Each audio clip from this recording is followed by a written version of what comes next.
Yeah, it's fairy cabin. I'm super excited about this project. Reason being, yeah, that I get to build it for my daughter-in-law and my granddaughter.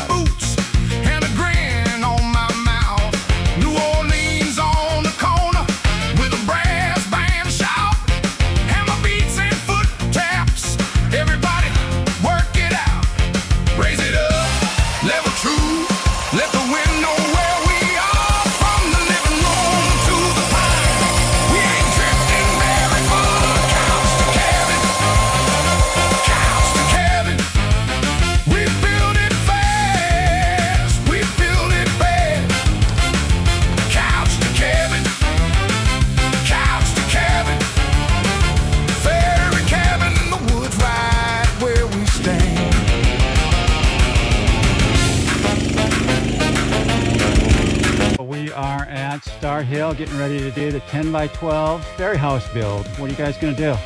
Well, today we're going to start prepping the site, clearing out all the underbrush so that we can put together a nice little tea cabin for my wife here. And she and her daughter will decorate it. All right, and we're going to use these timbers here. It's going to be a 10 by 12 dovetail cabin, and I'll show you how it works.